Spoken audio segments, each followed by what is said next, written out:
Welcome back, guys, to another episode of Briefcase The Barn. We got a good one today. Me and Gary start with talking about a silver play button, sort of gag presents I got. Then we got a mailbag question about why we left the church and if baptism at all was a factor in deciding to do that. We then move on to working versus believing. Gary talks about a revolution in Canada.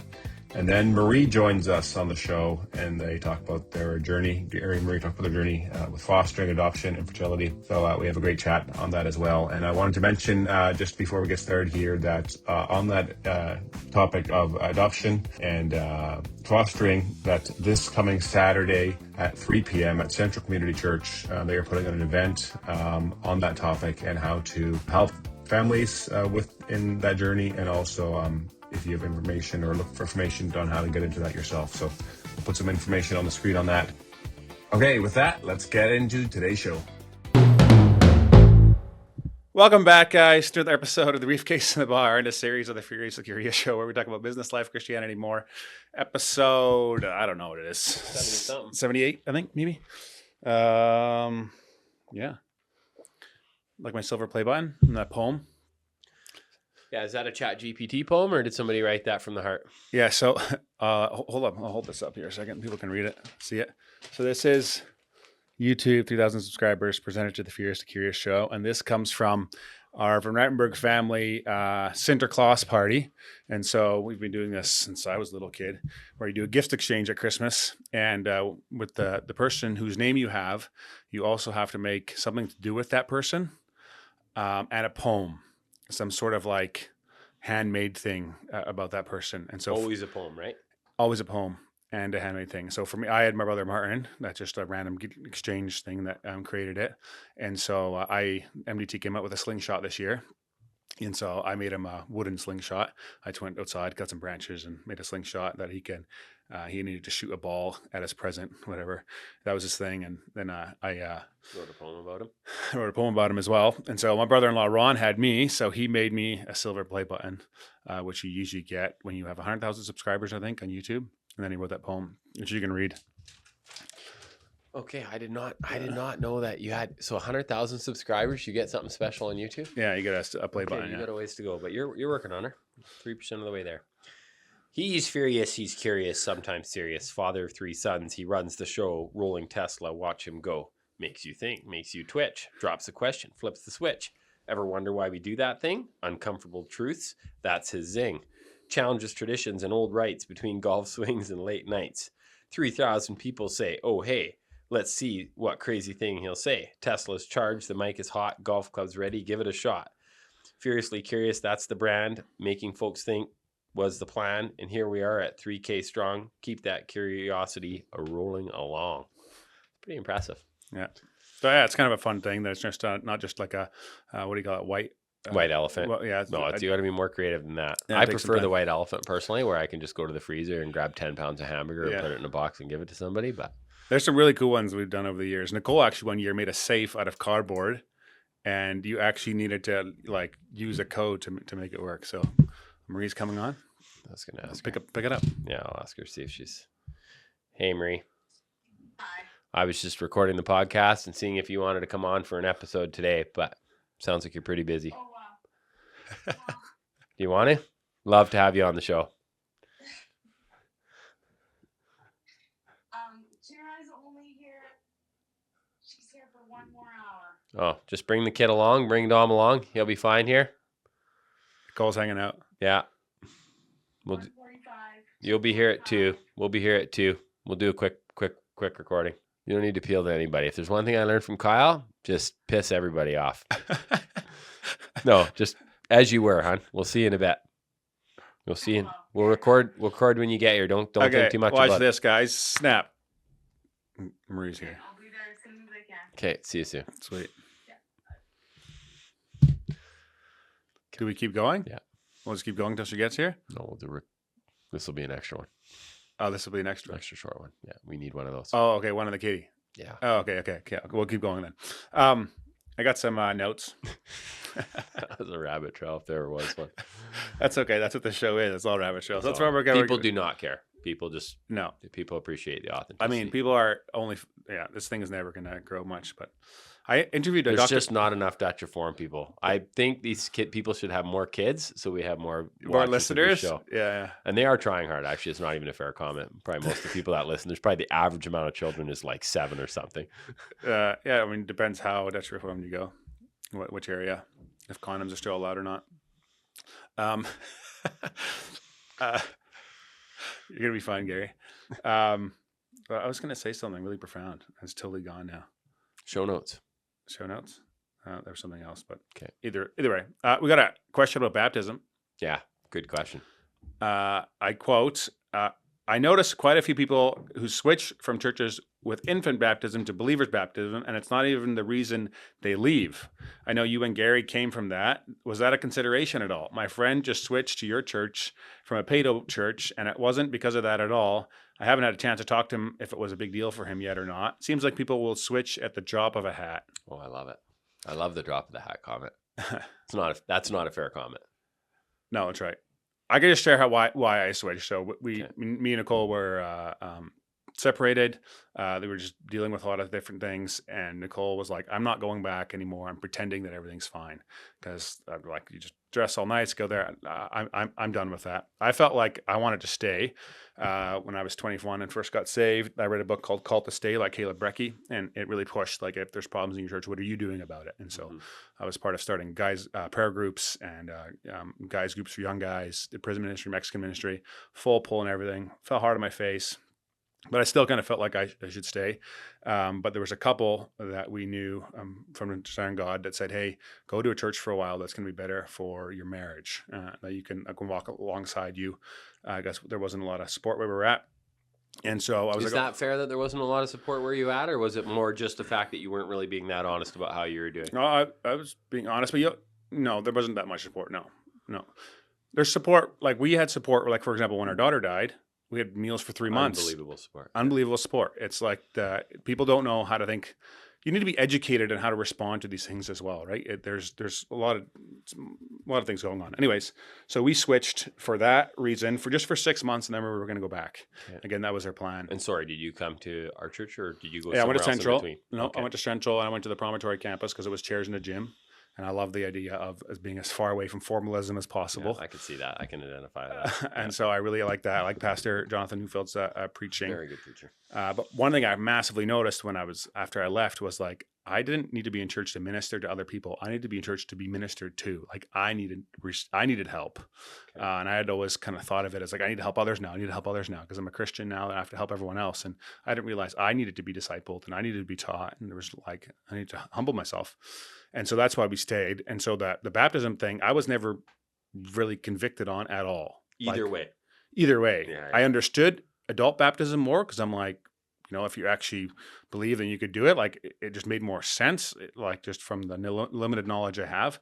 But my dad used to tell me before I went out and he knew that I'd go out and party and stuff like that. He's like, Kyle, remember you have a baptized forehead. I'm like, what does that mean? Like, it doesn't help me get into heaven anymore and stuff like that. So I had no conviction of it at all. And so that makes it really easy to switch.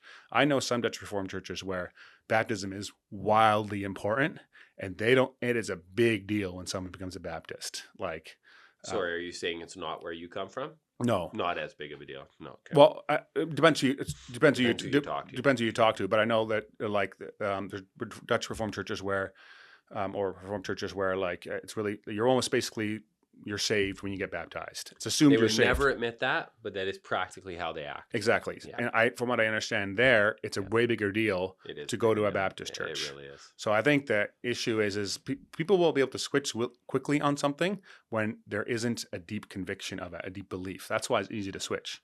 I wouldn't even say that. I would say that people, that might be part of it, but I think it's really unfair to say, hey, people stay there. Like anytime that you might lose literally friends or family because you're going to make a change, you can hardly say that people are where they're at because they feel convicted about it, right? You can't say, oh, wow, they they really love their church. They love the Lord. They love everything they believe there. If you were going to literally lose family trust and respect because you're making a change on a Sunday where you worship, wowzers. Yeah, that's crazy stuff. You know what I mean? And it's very common. It's very common. And it's not just Way easier to denominations stay. we come from. Way easier to stay. Way easier to stay, and so I have a lot of grace for people that do stay. I I know also someone- think it's important to stay at churches. Yeah, healthy churches. I know someone that All churches are unhealthy, Kyle. are not leaving their church, even though they don't believe in the Bible and they don't believe in anything that's taught, like nothing, Yeah. like basically an atheist. Yeah. But they're not leaving because it will cause too many family problems. So they go to church every Sunday. That would be very common. That's That would be crazy. very common. That's very common. Yeah. That means that that's religion. Yeah, that is the epitome of religion. Yeah. People don't, it's back to the end comment was people don't leave flippantly. I mean, I have a lot of experience with this because I have met as a leader with a lot of people that are wanting to become members of our church, and you do not become a member of our church unless you're baptized as a believer. People struggle with it. They would come from the angle of, hey, I've done profession of faith. I would say, yes, you profess your faith. You should have been baptized when you professed your faith. That would be my angle. I also think, well, it's fear monger too, that if you get baptized again, that's like one of the most heathen things. yeah. And most people, if you read the Bible, you would say that you weren't baptized, right? And I think the idea of, I don't think Jesus was baptized as a baby, right? Like he was. So I just struggle with the whole connection. Yeah, I struggle with the defense. It's really hard to read it objectively if you have been indoctrinated your entire life. And I know indoctrinated has negative connotation. I didn't mean it that way. I meant if you have been taught something, it does not matter how wrong it is. It's very hard to literally start thinking differently. And then there's the other piece with the baptism where people, first of all, it's not a salvation issue. So then people will instantly, it's a total secondary issue. So we can be great friends and have great theological discussions and love and hang out and even go to church together. In our church, there's people that land in both camps. Yeah. And I think that's how it should be. Yeah. I can see. Yeah, there's nothing I see. I don't think practically you can have a church that believes both, which there are those churches. I have friends that go to a church like that right now. And I actually been meaning to ask them kind of how it's working because I love the idea of it. But I just don't think as church leaders, you can teach something and then say, oh, by the way, it's enough of an important issue where, hey, we're going to probably have a separate church over it. But I don't think that should keep us from standing alongside brothers and sisters that would. Well, you need to connect on the gospel first, your love for Christ. Because if that's not there, then don't even talk to me about baptism. No, and that is really the rub I have. So it's like here we have a bunch of unsaved people being hyper-focused on that. Now, there again, it's because of it's partially just because of the tradition and the things that it's steeped in. And I find it interesting because it's Reformed churches that are doing this. And they come from the Reformation, which was a breakaway from all of and they have great judgment at times, some denominations, some less obviously, but a lot of it, it's like this judgment of Catholicism, like, in a lot of ways it practically is just like, do you see what you're doing? Do you see the irony of the ceremony and the baby? And like, do you see the irony, right? But you don't because you're in it and it's important and you have to do it. If you don't do it, you're shamed. Yeah. So the minute you're shamed, right, because you don't do because you don't do something, like, all of a sudden now you're starting to have a lot of people do things for the wrong reasons. And that to me is concerning. Yeah. So even in our church, it becomes a bit of an issue where it's like, hey, you have somebody who's 30, 40, 50 years old. They come to our church. Some of them are, they're obviously, most of them are probably professing Christians.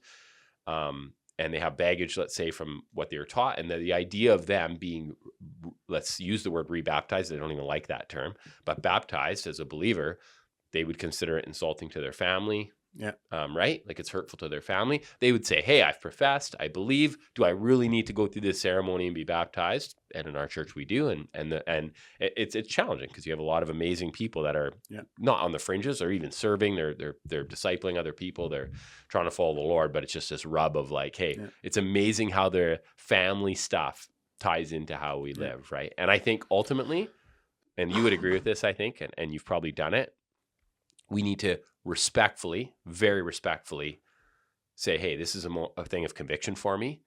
And if somebody is reading the Bible, they should be able to be, basically, hey, they should be able to respect that.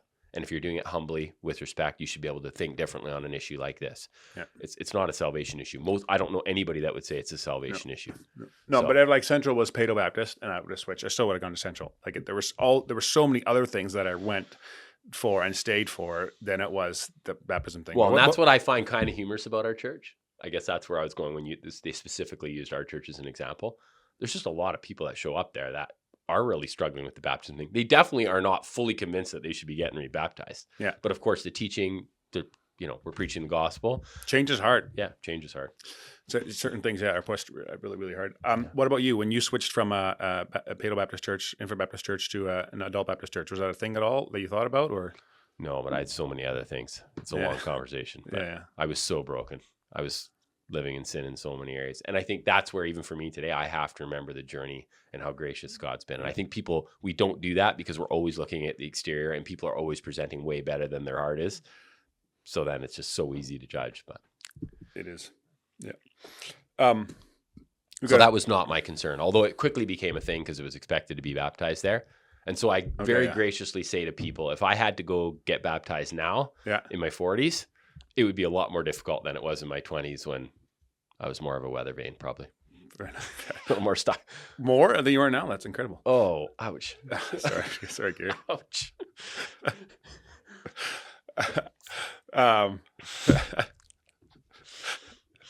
Singer. You took that way too hard. I'm a big baby, right? You know that, right? I know, but you appear to be a lot tougher. So it's so disturbing. Okay, I want to talk about a couple of verses about working for salvation versus believing, which is a big thing. Like, we can't save ourselves as Calvinists. There's nothing we can do. So there's two verses that I came across recently or one verse, which made me think of another verse that I'll read, which I kind of think are interesting. So they're at the bottom of the notes there if you want to read along. Ephesians 2:8-9. God saved you by his grace when you believed, had faith, some translations say. And you can't take credit for this. It is a gift of God. Salvation is not a reward for the good things we have done. So none of us can boast about it. So it's not by what we're doing or not doing. It's by believing. It's by grace. And then Romans 4:5. And to the one who does not work, but believes in him who justifies the ungodly, his faith is counted as righteousness. So work, to the one who does not work, but the opposite, believes. So believing is not a work. It's not doing something. Believing is just, do you believe it or not? Like, is it true or not true? And I think that a lot of people get hung up on that believing is still doing something. Believing is not doing something. Do you actually believe that Jesus Christ is Lord, that he's actually God, that the resurrection, that he actually rose from the dead, and that what he says is true, and will you submit your life to it? Do you believe that or not? That is what believing in Christ is. It's not something we do. It's like, do we believe in when he says, I will forgive you if you confess your sins, turn from them, and follow me? It's a belief thing, and belief is not working. But I think there's a lot of people I've interacted with struggle with that and say that, no, believing is still doing something. No, believing is not doing something. Like, do you believe, in the sun coming up in the morning, or do you believe that that type of car is the best? Like, you're not doing something. It's a state of your heart in is it true or not true? So anyways, those two verses stuck out to me. Any thoughts on that? Yeah, maybe you just need to pray, help me with my unbelief. And I think there's a lot of examples of people in the Bible that were literally, like, I'm reading that book by MacArthur about the disciples right now, slowly working my way through that 12 book ordinary men. 12 ordinary men. And it's just like, man, these guys literally walked with the Lord. They saw him heal people, raise people from the dead, and they were doubting. So we're humans. We're very, very sinful. We really struggle. And I think if we can acknowledge that first and just pray for God to help us. And I think I had a whole bunch of verses kind of along those lines in my head, especially this past Sunday. Pastor Curtis preached the gospel, and I was thinking, like, hey, whosoever knocks, the door will be open. Seek and he shall find. Like, do we believe that? Like, do we believe that? Well, if we do, then our actions would show. Yeah. That's what. Well, I guess what I'm saying is it's so easy for us to find things that will help us doubt. There's so much doubt in general in our hearts because of the way we're created. So we should look for things that help us not doubt. Yeah. Like, how do you affirm negativity? And actually, I've been in trouble from family members for this because I can be pretty negative and just doom stare. It's totally true. It's like, negativity sells way more than positivity, right? People love the that's what the news is for. How do you grow your belief in something, in anything? Like a belief about baptism, you go study it.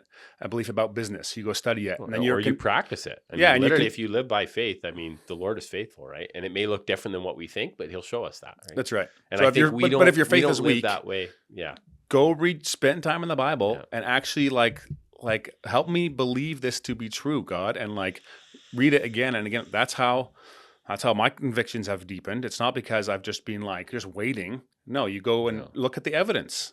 You know, like read Lee Strobel's book, The Case for Christ. You know, like understand that like Jesus is a historical figure that actually happened. Like that's how we get faith. That's what faith and belief is. It's not something that you just get zapped and have or not have. No, like you look at the evidence and all of a sudden you're like, I can't help myself believe this to be true. This is the way. That's what belief is. Anyways. How long are we at, Kyle? We're going to make a short episode and then we're going to do one more. 20 minutes. This is going to be a real short one. Really short one. We used to only do half hour. So I got one more question on this topic of religious stuff. Oh, can we talk about something nice? Feels like You want to a wait? lot of preaching, man. Can we go into something like really secular? Okay, I'm a little late, but considering the fact that Canada is a democracy and not a constitutional republic like the United States, democracy only lasts until the lower class of society realizes they can vote the wealth from the rich as soon as they are at 50.1%. When will Canada implode? Oh, this is exactly what I was talking about earlier on the last episode. It's already imploding. No, we're going to have an actual revolution. Did I say that earlier Yeah, you did. today? Yeah, you did. Yeah. Another episode we did? Revolution. It's coming. But that's what's happening right now. We got 40% of the Canada that gets paid by the other. Yeah. And the problem is, as people do, the people that are doing really well obviously don't want that to change, right? And you can't mandate equality. Like you don't get to mandate equality. You need to have policy in place that generally makes it possible for people that are struggling. And the problem is when you have the devaluation of money, you are naturally going to have people that are asset holders, which are relatively wealthy people, become very, very wealthy. And you're going to have people that the have-nots are going to be perpetually poverty stricken. We're all equal. Some are just more equal than others. Yeah. 2 legs Animal bad, Farm. 2 legs bad, 4 legs good. Is that what it is? Or is it the opposite? 4 legs bad. It's from the same book. Is that really? George Orwell. I don't remember that book. It's a great book. I learned it from Miss Terpstra. Anyways, not much to say about that. Another quote on you want secular stuff. So one of the most astounding things about Preaching comes with big responsibility, right? So how much preaching do you want to do, Kyle? preaching, you're just sharing a belief you have. Oh, A quote from Ronald J. Schneider. One of the most astounding things about the affluent minority is that we honestly think we have barely enough to survive in modest comfort. Let me read that for you again. yeah. One of the most astounding things about the affluent minority, aka Gary Baars, is that we honestly think we have barely enough to survive in modest comfort. It's a belief that it's never enough. I guess if I would agree with that because I can go into that mindset, but I do think that you, if you think rationally about it, which sometimes I do, and you look around, which it's easy enough to look around, right, and see how people live, your spending always just rises to meet your income. So you know, so you have incredible self-control. Yeah, and some people do, but I don't. So I always think, hey, if all of a sudden life changed and you went to live on almost next to nothing, like you would just make it work. Yeah. And I also think, and there again, correct me if I'm wrong, but in the society we live in, you can get a lot of stuff for free if you're struggling. Yes. I see it. I see benevolent fund. I see people getting help with counseling. I see people get help with a lot of things. I see that you obviously get more and more government help, less money you have. I see that people can go get food baskets at the food bank. How many days a week can you go to Salvation Army and get 5? Sure. Yeah, like you could eat at Ruth and Naomi's probably every night if you're really like you're not going to die of starvation. You may, not really ever go on a Mexico mission trip or a trip on a holiday, but you know what I mean? Yeah. So it's different. It's just that we have different ideas of what we should expect, and in the culture that you and I live in, there's an expectation of like there's great pride in being wealthy, right? Yeah. In being well off financially. Yeah. Materially, I should say. Yeah. So switch your beliefs about what's important. Yeah. But also you're a slave to your debtor. And so I see more and more. It's just like if you want to feel free. Desire. A debtor is whatever you. That's true. Whatever you desire. It may not be money, but if you're not in debt and like you live within your means, you're kind of like there's a lot of people that are super stressed out about their debt and like have to have double income. Not me, but I should be. Well, I'm sure there's some days where it comes up a bit. My neck hurts. My neck hurts. Don't matter. Too heavy? No, it's mind over matter. If you don't mind, it don't matter, right? We'll record when you get here. Don't think too much about it. Watch this, guys. Snap. Talk, Marie. Hello. Talk. Yeah, let's Talk, get some talk, sound. Yeah, talk. go, Are we good? We got everybody? Welcome back to another episode of the Briefcase of the Barn, a series of the Furiously Curious show where we talk about business, life, Christianity, and more with me and Gary and Marie, Baars. We brought the kitchen this time. the better half. The kitchen. Better than the half. bedroom. Half what this podcast is about. I think you guys have a terrible marriage. We talked about that last week I haven't listened to last week's or the week before. because we just recorded it. Oh, but last week's when this is recorded, I haven't listened over Christmas You break at haven't all. listened to Christmas once. Okay. Nope. Do you get feedback much? Do people talk to you about it? Yeah. Usually, well, a lot of people ask me if I care that Gary talks about all the details of our life on the podcast, which I don't really. Yeah. You do listen, though. Let's see what we actually talk about. Yeah, that's the only reason that I listen, so that I know what people know, Yeah. which is basically everything. So Nicole doesn't listen. She gets boring. Isn't it? it's pretty short, so I can handle it. Fair enough. Okay, we got a question about fostering, which I know that you guys do.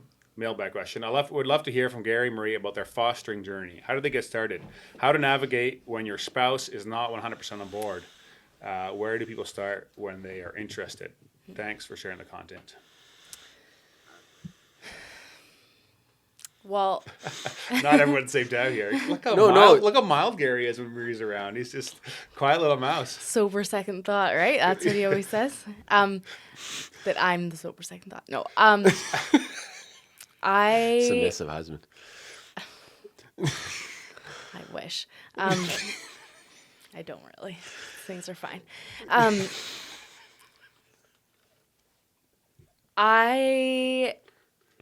I mean, where do we start with this question? Do we start at the beginning or like? Do you need to do what I normally do, which is run over top of you and just start talking, and then it No, gives you time to think? no, or- just Okay. just. I don't want you to. You People could can have put it at- answered the question when I'm not here, but People this- can add and put it at 2.0 speed. Well, You're always fine, Gary. I just don't know. Do I start like How did you decide? How did you So, get into the place where you would decide to adopt? Well, I am I was the reluctant spouse. I was the one that did not want to adopt or foster. Because- I had no. That was never on my heart when I was growing up, and as a kid, that was not something that I even really knew about or had any. Like, I knew that people did that, but I didn't really know anything about that. So I just didn't have any connection to that.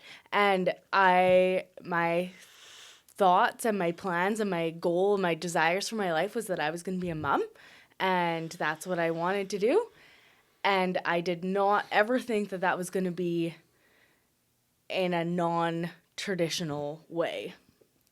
So when we got married and then we were struggling with infertility, that was just like tragic to me. And I did not see how God could give me such a desire to be a mom and then not allow me to have children. And like that would be my whole goal and intention and like heart for my life, and then have that be impossible. Like that did not make sense to me, and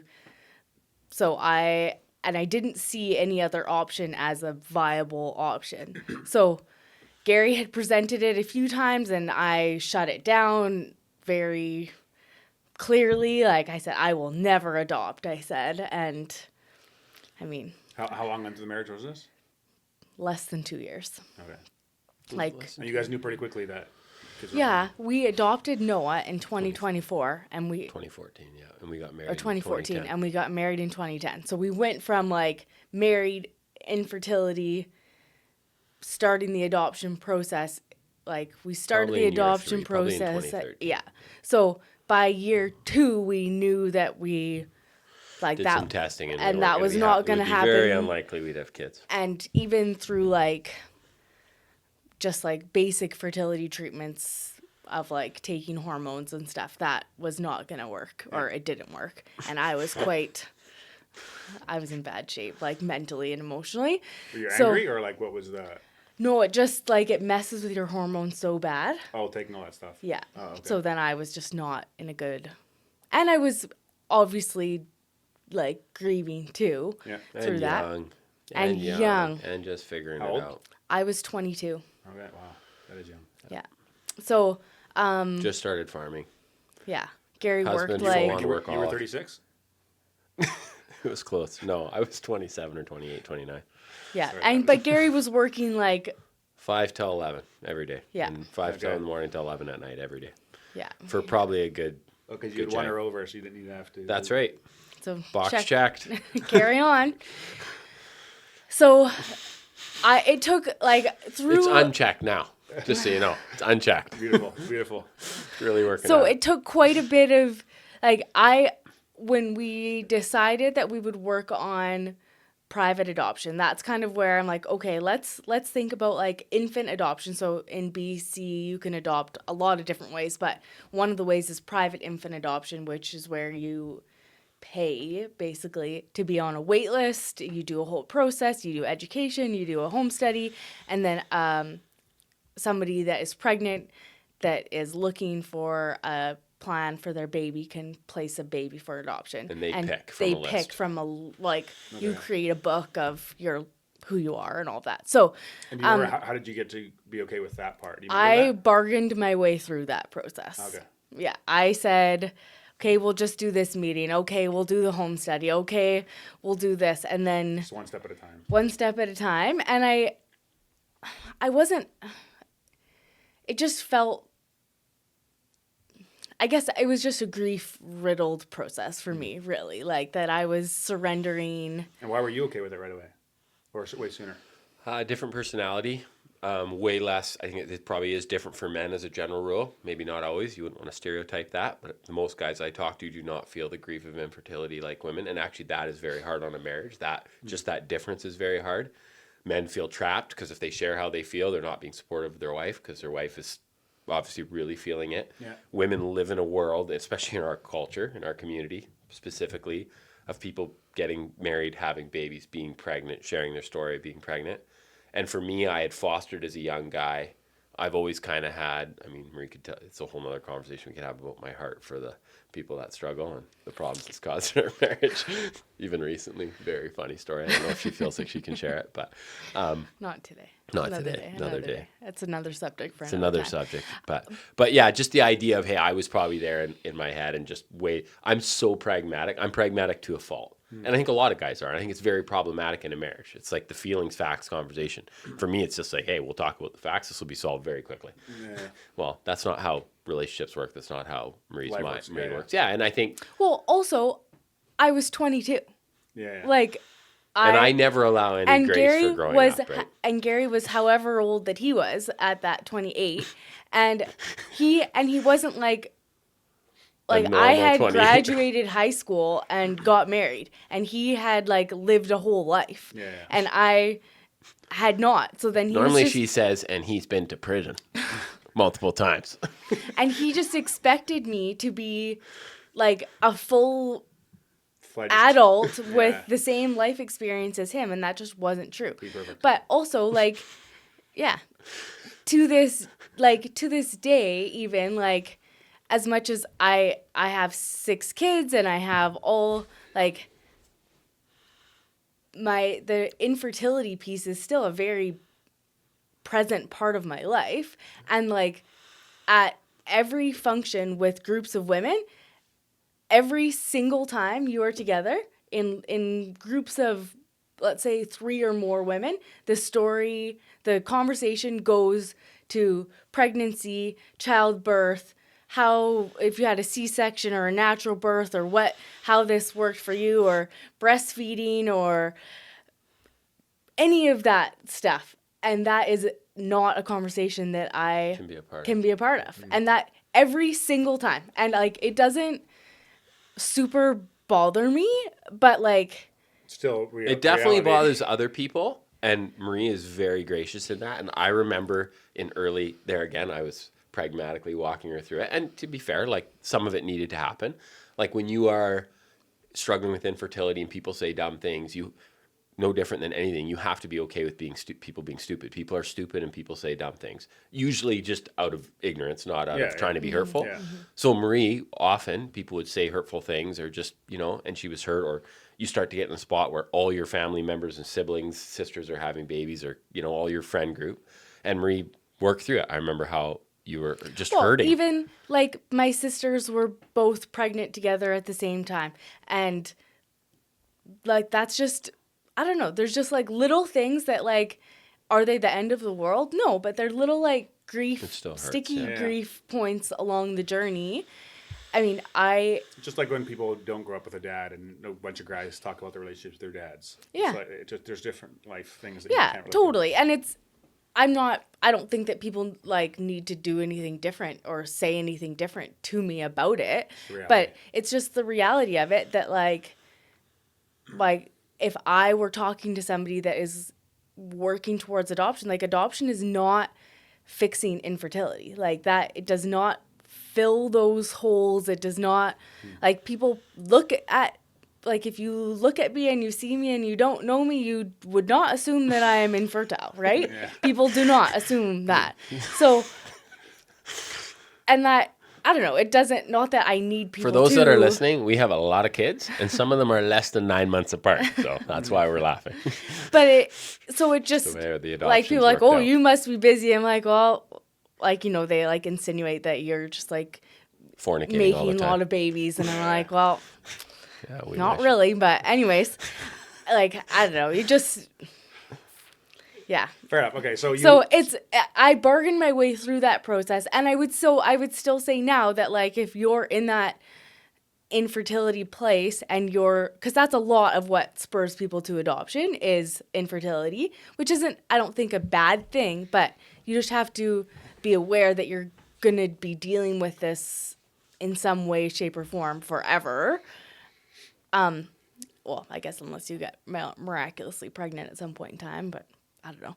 Anyway, then, did you ever get an answer to why God allowed this to happen this way? Like, did you ever get? I think more now I can look back and see like how the process has grown and refined me, and how the kids that I have grown and refined me, and how the mom that I am now is because of the challenges that my kids have and the way that I have to advocate. And like, that's basically my life is therapy and dealing with really difficult struggles with kids. And I mean, in the foster care world, like I'm considered a professional parent because of all the training and like certification and stuff that I continually do. But so I guess I see the purpose of it, and because of how my heart was then, like I never would have done those things, and I wouldn't be the woman of faith or of a parent or wife that I am, because it's just been a slow dying to myself. And even when I thought that I had nothing, there was nothing of me left to surrender, like, oh no, I just get like one more kid, and like, oh no, there was something left, and now there's nothing else. Okay. So Sorry guys, I just want to pause a second. I want to talk to you about the recruiting services I offer for a quick minute here. So I offer recruiting or finding employees for different employers, or helping people find jobs within good employers as well. This podcast has helped me do that because the people that listen are somewhat like me to a certain degree, and they're probably going to show up to work on time and be good employees and have the same values. And so I'm able to find good people. And so there's a few jobs here that I'm looking to fill that I'll just go through here. And if one of these resonates with you, or if you know someone that might be interested in one of these jobs, please reach out to me. So I'm still looking for a lead level power and electrical service role based out of Abbotsford. And this is not a junior or learn as you go role. This is for someone with about 15 years plus experience, strong troubleshooting skills, and the ability to lead other technicians when the work gets complex. It's full-time, permanent, company vehicle, solid benefits, 4 weeks vacation, RRSP matching, and the pay is about $55 to $65 an hour. So this is a manager type role, senior level manager type role, and needs to be able to train a team and and really get things going to the next level. The second role is a technical service role in Abbotsford. Solid foundation with 2 years hands-on mechanical and electrical experience. Preventative maintenance work, repairs, customer-facing type service work. You also get a company vehicle, and you're rotating on after-hour calls. But steady professional work with good people. It's 40 to 50 an hour, plus benefits, RSP matching as well, tool and boot allowance. And so you don't need to be a wizard yet, but you need to care about what you're doing and doing good work. So third one is more for the dairy industry, and so I'm looking for someone that can do business development and sales for a product that gets used at dairy farms, and do the business development for that and get it into more places, more dealers across Canada, be at a few trade shows, do a little bit of travel. But it's a smaller company, but it has a lot of potential, and good guys that own it. And so they're also open to doing some profit sharing or some ownership on the table for the right candidate. So that's a pretty cool opportunity for someone if you're interested in that. And the last one is a welder in Southern Alberta. I know a guy that's looking for a good welder, $40 to $45 an hour. And so if you enjoy that kind of work, I want to work for a good guy, reach out to me about that. So like I said, if any of those resonate, please do reach out, or if you know someone, please get them to reach out. It helps the show a lot. That's how I pay for everything. That's how this thing keeps going every week. So let's get back to the show. And so Noah was adopted through the BC system? Through a private agency, yeah. And then Hannah we adopted from Japan. So we wanted to do a different, I still felt like I needed another baby, and I didn't want to adopt through NCFD at that point. So Hannah was your second. Hannah was our second, and we adopted her from Japan. So that was a whole other rigmarole process. And if people wanted to talk about that, then I would do that. And you guys were pretty much on the same page about having a second baby? I'm on whatever page Amir's on. That's kind of husband I have. Yeah, like we were on the same page of having more children for sure. I definitely was the one that felt like I needed a baby. Like that was where my heart was at that point. And then Because how old was Noah? he was He's 14 now, or 11 now, but he When was you 2 at adopted the him. time. He was 2 Okay, when so we he wasn't a adopted baby. Hannah. Well, no, he was a newborn when we adopted him. Oh. He was 2 when we adopted okay, Hannah. okay. And Hannah was a month old when we adopted her, or when we brought her home. Yeah. And then, but while we were waiting to adopt Hannah, we started the process to become foster parents. Because A desire to be, to fill Gary's... She's questioning. She's wondering. no, No. Why was a that? desire to go and care where there was a need. That was and- just put on your heart by something? Or It's was just biblical, Kyle. Care for the orphans and the widows. I know, but you also told me before there was some guilt about your experience in your 20s with the foster kid you had.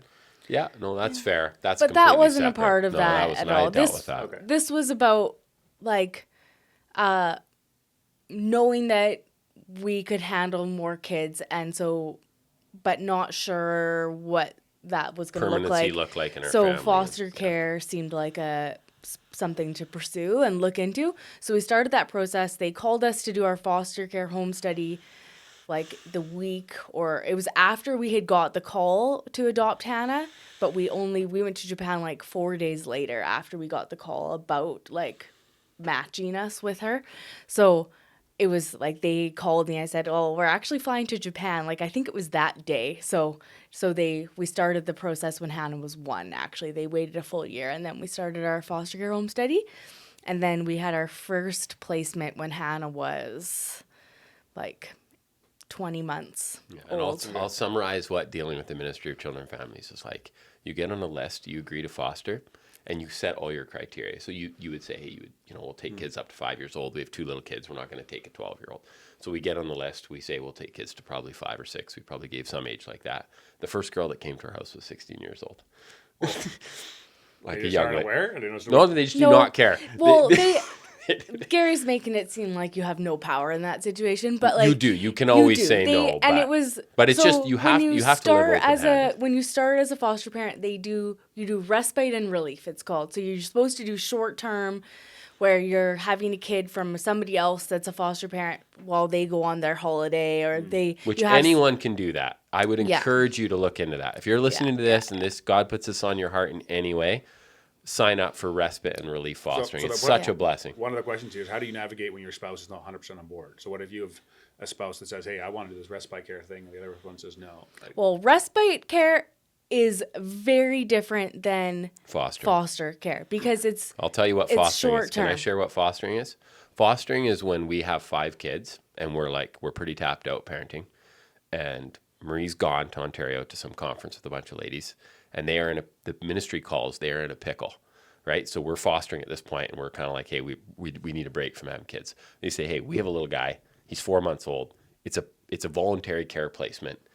And It's just going to be a few It's going to be a few weeks. And that little guy, that was 3 years ago that happened almost, and he's still living with us. That's fostering. Like, that's when you start getting to the spot where, because you're living in the unknown, and I think that's the beauty of fostering and dealing with the ministry. None of us, and people are listening to this, some people have probably lost kids and had just tragic things happen in their family, and they realize that God is sovereign and things are out of their control. But most of us parent as if we are in full control, especially of our little kids. When they're 2, we think we're in control. And you know, and to be fair, to some extent we are. We can put them in the room, but like literally we're not. You know, we are powerless. Well, and so that you is really that's a realize lot that of when what causes people to hesitate about it is like how are you going to handle if your kid little gets guy yanked from your leaves from your home. home? You're like, well, that'll be terrible. But you'll deal And with it it. may and happen, like that could happen to us in the next years. anytime. Yeah. But it's I mean, it's a great example of what Christ called us to do, is to sacrifice our own comforts and what we sorry, I shouldn't say his name on the podcast probably. could be. He deserves to have a permanent family. So when he came, like, he's never been to another foster home. He came to us since he was 4 months old. He's had a permanent, consistent family for this entire time. Whether or not we get to be his mom or dad or not, he deserves to have a permanent, consistent family for however long that gets to be. As tragic as it would be if that got lost for him, he deserves to have a family for whatever that midterm situation looks like, and we can hope and pray that he gets to be with us forever, but that's not or another great home. or I mean, another it's not that great black home, and white. totally. It's not that simple. But it's not it doesn't, like, you have to think about what these kids deserve, and just like we would want for our own kids if we weren't able to parent, that's what these kids we would deserve. want someone to step into the mess. I think what happens and is, to as be humans, there, be there even when it gets really, really hard. And that's like, and if Christians aren't going to do it, if you go to a church and you call yourself Christian and you are adamant about following the word of the Lord, if you are that person and you are like literally like just think you hold the Bible above all else, but then you can't step into the uncomfortableness of a bit of mess with kids from broken homes, dig deeper. Yeah. And I think that's what really gets me, like, if I really think about it, gets me fired up, because we have a swath of people that are so adamant and vocal about so many things in our culture and so fired up.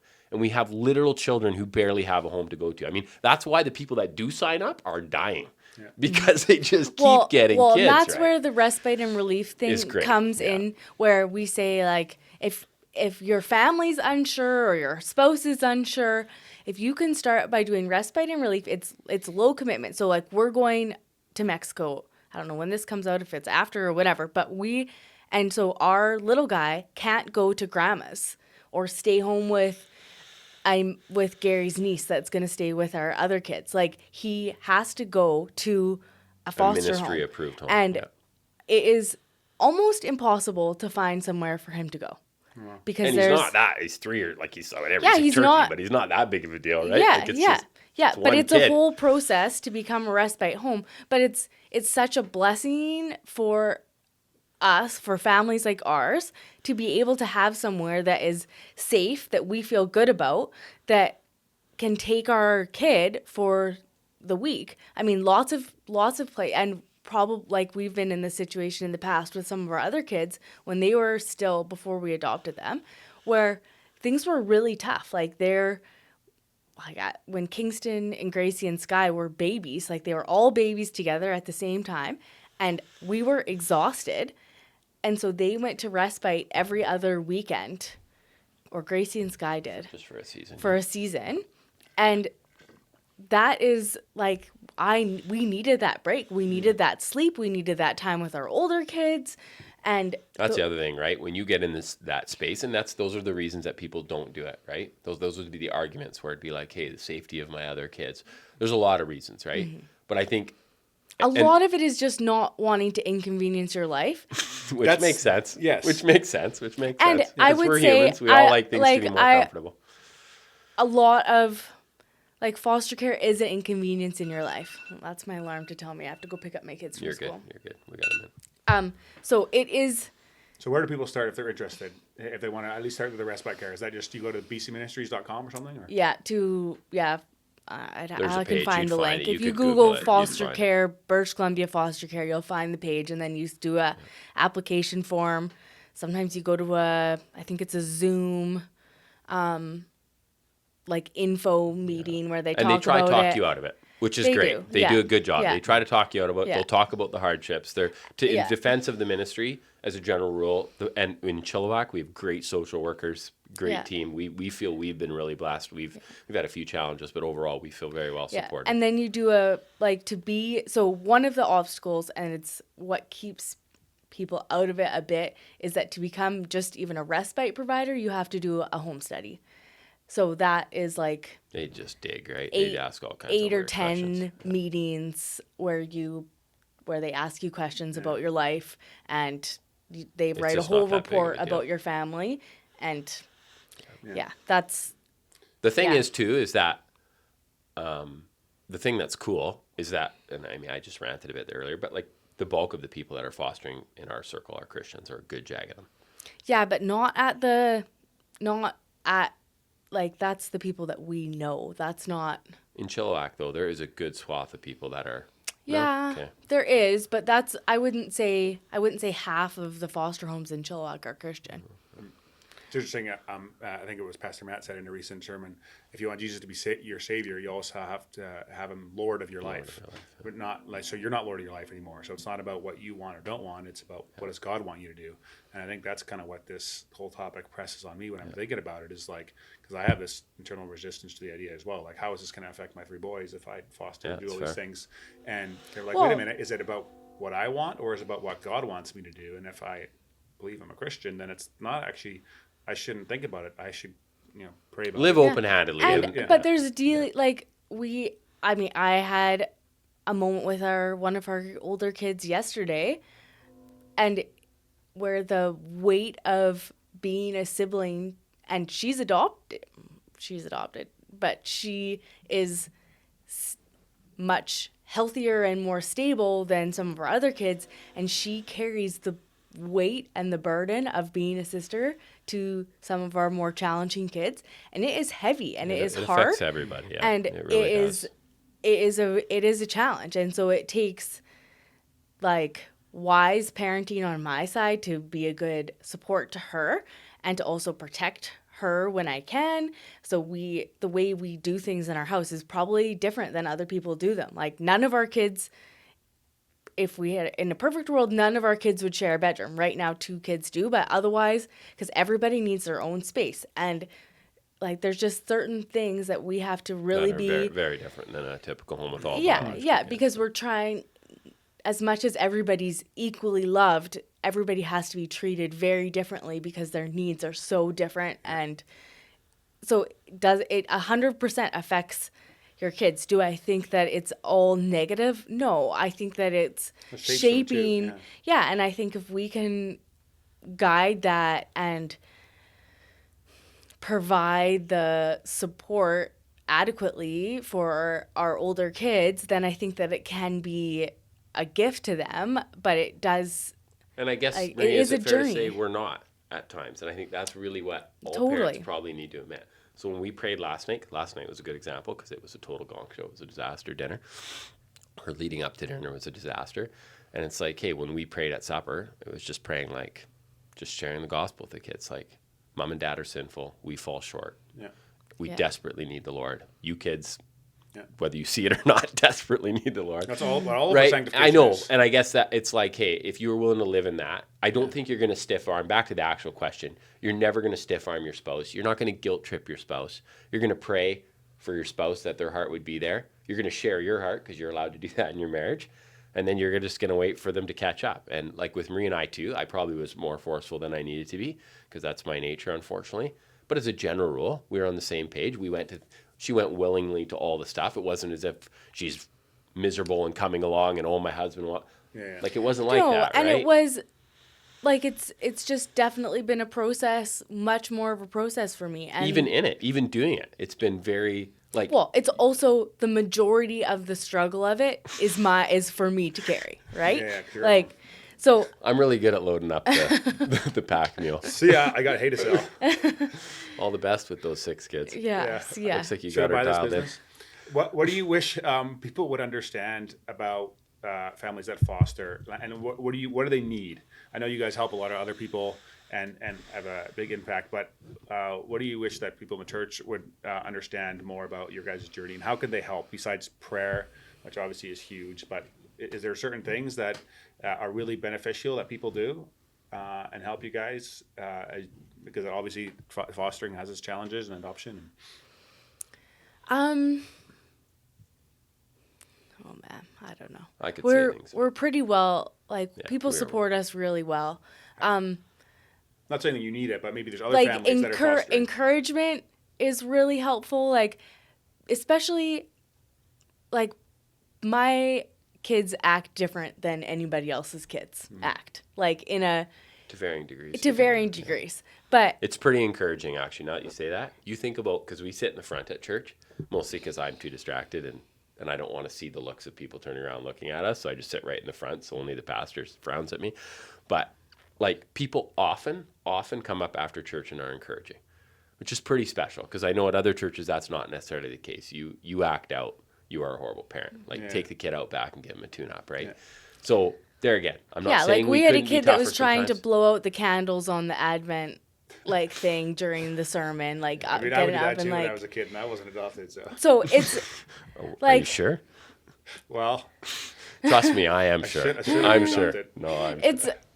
I'm sure. Like, encouragement is helpful, and like offering people that offer me parenting advice, like, Not it's helpful. not Not helpful, helpful. because unless you have parented kids like mine, you don't understand. Like, my kids' brains are not the same. Yeah. So it's that, yeah, encouragement is helpful. Understanding, like, we were at skating the other day, and like one of our youngest kid was throwing an absolute fit, and like lots of people knew me and saw me, and 3 people came and asked me if they could help me.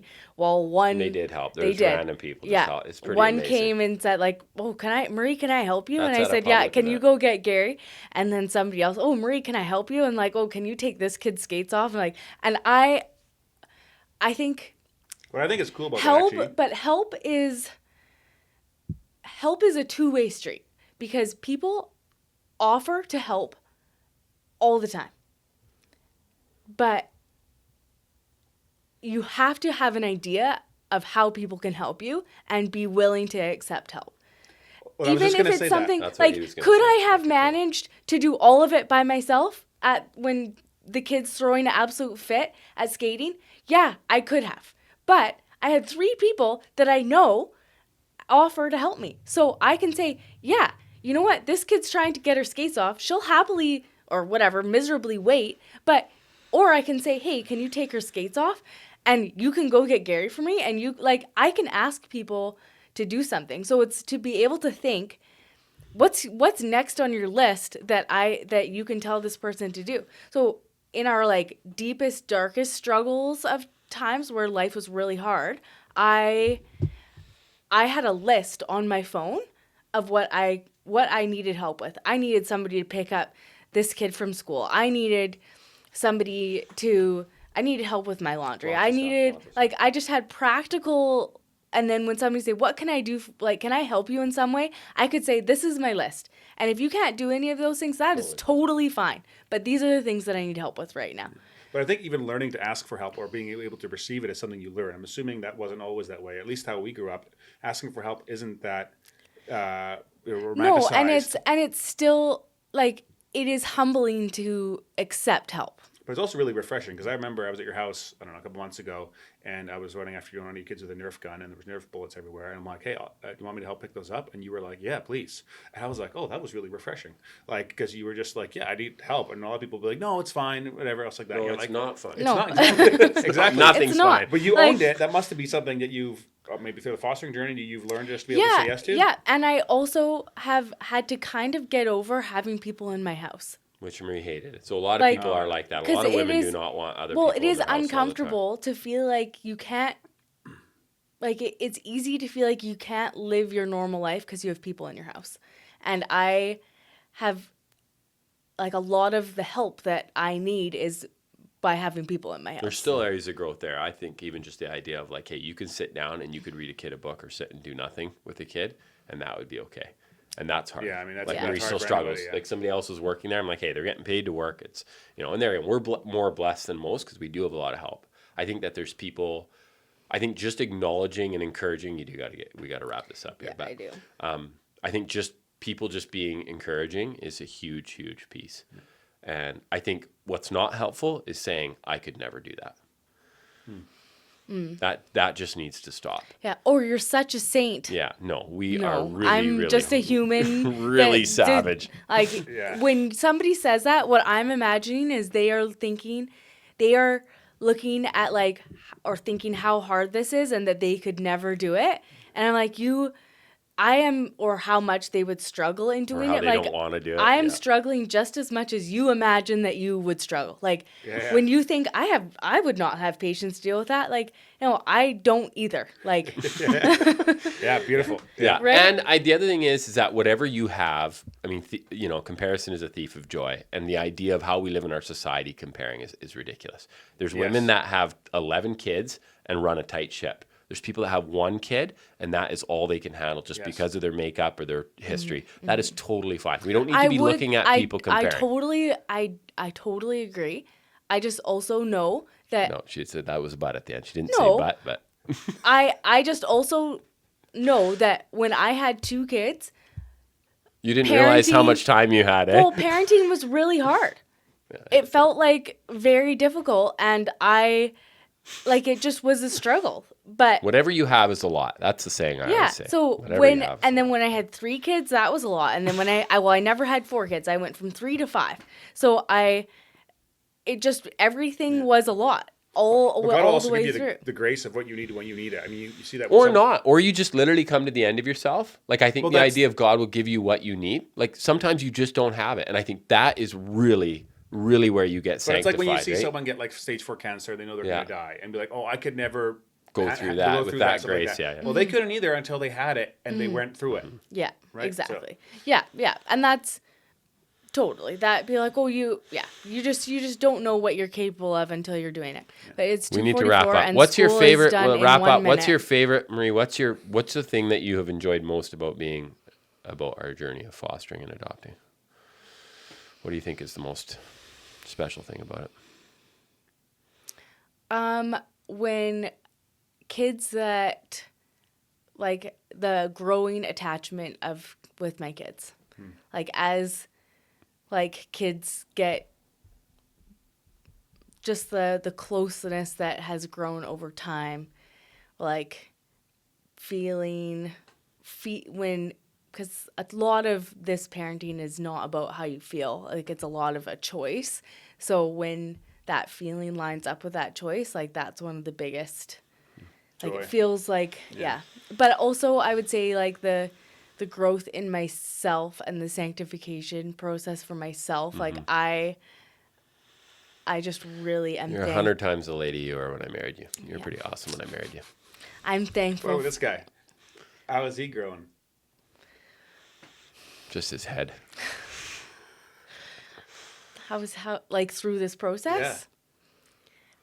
Well, I would say like one of the biggest things lately is just that we're really on a team. Like we're the best team that we've ever been. Oh, that's awesome. And I think that we're in a stage of parenting that we need Oh yeah. All like hands our on deck. our parenting needs both parents as much as possible, and so that Whereas when the kids were littler, it could just be me, and that's all that was really needed. But now, like, yeah. So I think Thanks, Marie. that's the. We'll wrap up this podcast while you're Yeah. gone. We can keep going. Thank you We're very much. going hard. Very much. Yeah. Appreciate it. Are you gonna grab Dom or I gotta grab?